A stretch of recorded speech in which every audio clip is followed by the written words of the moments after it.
हरे कृष्णा हरे कृष्णा हरे कृष्ण कृष्णा कृष्णा हरे हरे हरे राम राम राम हरे हरे। हरे कृष्णा हरे कृष्णा। सभी भक्तजनों का स्वागत है। आज शिक्षक दिवस पर आप सभी को शुभकामना देती हूँ और आज इसी विषय से हम लोग ये चर्चा का प्रारंभ करते हैं। हम सब जानते हैं कि भगवान योगेश्वर कृष्ण ही प्रथम गुरु हैं और उन्हीं से ही हमें सब शिक्षा ग्रहण करनी है। हरे कृष्णा हरे कृष्णा। इसलिए जब भगवत गीता का उपदेश समाप्त हो रहा था उस समय संजय जो प्रारंभ से युद्ध का पूरा चित्रण धृतराष्ट्र को कर रहे हैं और साथ ही साथ उन्होंने उस अद्भुत दृश्य को भी देखा जिसे अर्जुन साक्षात देख पा रहे थे और उन्होंने भी उस ज्ञान को वहां से ही ग्रहण किया जैसा कि अर्जुन समक्ष बैठकर देख पा रहे थे। हरे कृष्ण। तो संजय उस समय कहते हैं कि मैं व्यास जी की कृपा से भगवान कृष्ण के दर्शन कर पाया, भगवान कृष्ण को समझ पाया, भगवान कृष्ण के उपदेश को जान पाया। यह सब मेरे गुरु की ही कृपा है। तो इससे हमें ये पता चलता है सबसे पहले कि एक जो सद्गुरु है उसकी शरण में जाने से ही हम भगवान कृष्ण की प्राप्ति कर पाते हैं। हरे कृष्ण हरे कृष्ण।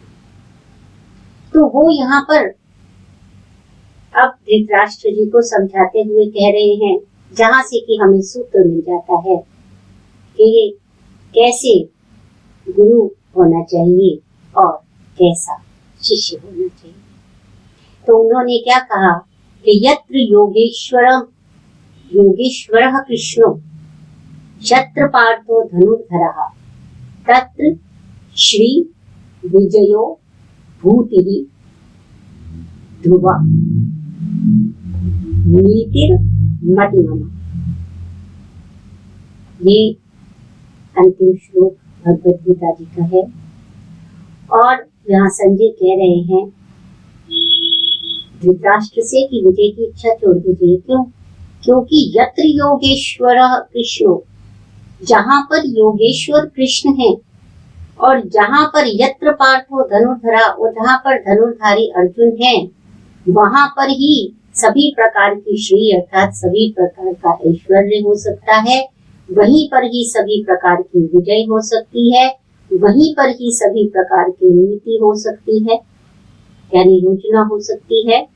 और यही मेरा मत। तो यहाँ पर उन्होंने ये जो कहा कि जहाँ कृष्ण होंगे वहाँ सब कुछ होगा, जहाँ अर्जुन होंगे वहाँ सब कुछ होगा, तो यहाँ से हमें सूत्र प्राप्त होता है कि भगवान कृष्ण जैसा यदि गुरु हो और यदि अर्जुन जैसा शिष्य हो तो फिर विजय प्राप्त होती ही है, तो वो निश्चित है। तो कैसे निश्चित है कि कैसा गुरु होना चाहिए? भगवान कृष्ण ने यहाँ पर एक उदाहरण, एक आदर्श प्रस्तुत किया कि गुरु कैसा होना चाहिए। आप देखेंगे जैसे गीता प्रारंभ होती है तो अर्जुन बहुत व्यथित हैं, अर्जुन बहुत विषाद युक्त हैं और वो बहुत कुछ कहना चाहते हैं और प्रभु उन्हें कहने देते हैं। हरे कृष्ण। बीच में नहीं रोकते। चाहते तो बिना अर्जुन के प्रश्न पूछे भी उपदेश दे सकते थे, परंतु उन्होंने ऐसा नहीं किया और शिष्य को बोलने दिया। अर्थात सबसे पहला लक्षण, सबसे पहली बात जो एक गुरु में होनी चाहिए वो ये कि वो शिष्य को अपनी बात को पूरा रखने का अवसर प्रदान करे और धैर्य पूर्वक शिष्य की सारी दुविधा को सुने और फिर शिष्य को उसके जो सत्य है उससे भी अवगत कराए और उसके जिन भी शब्दों का प्रयोग करना पड़े उन शब्दों का प्रयोग करे, क्योंकि सत्य को बताना अनिवार्य है। इसीलिए अर्जुन जब सब अपनी व्यथा कथा कह रहा है, उसके बाद जब भगवान बोलना शुरू करते हैं तो भगवान कहते हैं कि तुम इतने पंडितों जैसी बात कर रहे हो, लेकिन बात बिल्कुल मूर्खता की है। तो इस तरह से उसको उसके सत्य से अवगत भी करवाए और फिर उनको उस शिष्य के अंदर वो एक विश्वास भी उत्पन्न करने में समर्थ। जैसे कि भगवान कृष्ण ने कहा कि सभी कुछ त्याग के, सभी धर्मों को त्याग के, सर्वान धर्मान परित्यज्य मामेकं शरणं व्रज अहं त्वां सर्व पापेभ्यो मोक्षयिष्यामि। अर्थात सर्वेभ्यो पापेभ्यो मोक्षयिष्यामि अर्थात क्या कि तुम एक बार सब कुछ सारे धर्म त्याग कर निष्काम होकर मेरे पास आ जाओ, मैं तुम्हें सभी पापों से मुक्त कर दूंगा। ऐसा विश्वास जब वो शिष्य के अंदर करता है अपने होने का, अपनी सपोर्ट का, अपने आशीर्वाद का, तो ये जो है शिष्य में बहुत विश्वास जगाने वाली वस्तु होती है और वो भी करना है। और साथ ही साथ भगवान जो है वो केवल उपदेश नहीं दे रहे हैं, उसको एक वार्ता का स्वरूप प्रदान किया गया है। अर्थात शिष्य के पास पूरी जो है वो स्वतंत्रता है कि वो जितने भी प्रश्न पूछना चाहे उतने प्रश्न वो पूछ सकता है और उसका धैर्य पूर्वक और युक्ति युक्त उत्तर उसे दिया जाता है गुरु के द्वारा। तो तभी वो उसकी जिज्ञासा शांत होती है और तभी वो प्रगति के पथ पे चल पाता है। हरे कृष्ण। तो प्रभु ने हमेशा ही उनको जो भी प्रश्न उनके मन में आता है, अर्जुन के मन में जो भी प्रश्न आए, प्रभु ने उनका उत्तर दिया कि मन बहुत चंचल है प्रभु, ये तो बस में ही नहीं आता है और ये मुझे वायु के समान ऐसा लगता है कि इसको मैं बांध नहीं सकता, तो क्या करूं, मन को वश में कैसे करूं। तो प्रभु जो है वो धैर्यपूर्वक उत्तर देते हैं, संक्षिप्त उत्तर देते हैं और गागर में सागर भर देते हैं और कहते हैं कि अभ्यास वैराग्य दो ही चीजें हैं, अभ्यास से और वैराग्य से आप जो है मन को नियंत्रित कर सकते हैं। हरे कृष्ण हरे कृष्ण। तो इस तरह से वो उनकी जो दुविधा है उसको सुलझा भी पाए। और फिर इसके साथ साथ क्या है कि गुरु अपनी जो भी उसको शिक्षा देनी है, जो उपदेश देना है वो दे दिया, परंतु अपने आप को थोपा नहीं, निर्देश ऐसा नहीं दिया, आदेश नहीं दिया। उन्होंने क्या कहा 17वें अध्याय में प्रभु कहते हैं कि भाई अब मैंने तुम्हें सारा ज्ञान दे दिया, तुम्हें सारे गूढ़ रहस्य बता दिए, अब तुम्हारी इच्छा है तो युद्ध करो और इच्छा नहीं है अब जो भी निर्णय लेना है तुम्हें लेना है। इसे मार्गदर्शन कहते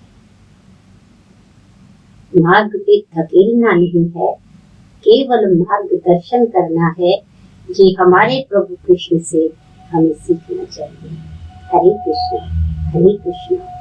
अब गुरु तो ऐसा हो, शिष्य कैसा हो, यत्र पार्थो धनुर्धरः, विशेष है, शिष्य भी तो विशेषता युक्त होना चाहिए ना। तो शिष्य कैसा है, शिष्य ऐसा होना चाहिए कि भक्त हो, भक्तों में ऐसी, और तुम मेरे भक्त हो और मेरे सखा हो, ऐसा उन्होंने कहा। लेकिन शिष्य कैसा होना चाहिए, शिष्य होना चाहिए, भक्त होना चाहिए, पहली बात। दूसरी बात, श्रद्धावान होना चाहिए, निष्ठावान होना चाहिए और शरणागत होना चाहिए, है ना। खुद अर्जुन ने प्रभु गुरु से कहा कि मैं बहुत ही व्याकुल हूँ, मुझे कुछ समझ नहीं आ रहा है, मुझे आप उपदेश दीजिए क्योंकि मैं आपका शिष्य हूँ और आपकी शरण में आया हूँ। हरे कृष्ण।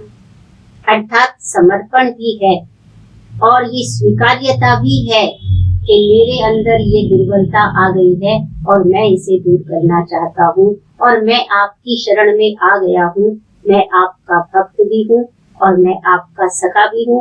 मुझे जिस भी स्वरूप में आप मानना चाहें मानिए, लेकिन मैं आपकी शरण में आ गया हूँ और अब आप मुझे जो है वो ज्ञान प्रदान कीजिए। अर्थात जो शिष्य है उसमें अभिमान की भावना नहीं होनी चाहिए, गर्व की भावना नहीं होनी चाहिए, उसके अंदर ये प्रवृत्ति होनी चाहिए कि वो अपनी दुर्बलता को स्वीकार करे और उसमें जिज्ञासा के बिना यदि वो उत्सुक नहीं है जानने का, तो गुरु किसी भी प्रकार से शिष्य को ज्ञान नहीं दे सकता है। ये जो शिष्य और शिक्षक का जो संबंध है वो कैसी है, दोनों तरफ से चलता है, 2 वे प्रोसेस है, ये 1 वे प्रोसेस नहीं है। एक बोलता जाए दूसरा सुनता जाए, ये ज्ञान नहीं है। ज्ञान कब होता है, जब जिज्ञासा उत्पन्न होती है और फिर उस जिज्ञासा को शांत किया जाता है, फिर उस उत्तर में भी कुछ प्रश्न जो है शिष्य को दिखाई देते हैं, फिर शिष्य उस उत्तर में से भी प्रश्न पूछता है और फिर शिक्षक उस प्रश्न का उत्तर देता चला जाता है। और भगवान कृष्ण ने पूरी भगवत गीता में जो भी उपदेश दिए वो इसी प्रकार से दिए और हम सबको एक अच्छा शिष्य में बनने के लिए भी प्रेरित किया। तो जो अर्जुन है वो कैसे शिष्य है और इसके अलावा क्या होना चाहिए, दृढ़ेंद्रिय होना चाहिए। दृढ़ेंद्रिय का मतलब क्या होता है कि उसको जो भी वो निर्णय करे वो उसको पालन करने वाला होना चाहिए, यानी आज्ञा का उल्लंघन करने वाला शिष्य नहीं होना चाहिए, पालन करने वाला शिष्य होना चाहिए। तो इस तरह से जो भी शिष्य जिज्ञासा करता है, शरणागत होता है, भक्त होता है, अपने गुरु के प्रति निष्ठावान होता है, उसके आदेशों का आज्ञाओं का पालन करने में तत्पर होता है, वही उत्तम शिष्य होता है। और वही भगवत गीता में हम अर्जुन का स्वरूप देखते हैं और इसलिए प्रभु कृष्ण जो हैं उनको गुह्यतम रहस्य जीवन के बताते हुए चले जाते हैं और उनके माध्यम से हम सब भी भगवत गीता का श्रवण करके पढ़ के हम सब भी उसी ज्ञान को प्राप्त करने के प्रयास में रत हैं। और आज शिक्षक दिवस पर मैं एक बार फिर अपने प्रभु कृष्ण से प्रार्थना करती हूँ कि वो हम सबको अपने शिष्य स्वरूप स्वीकार करें और प्रार्थना करती हूँ अर्जुन से भी कि हे अर्जुन, तुम हमें शिष्यत्व के गुण प्रदान करो। हरे कृष्ण हरे कृष्ण।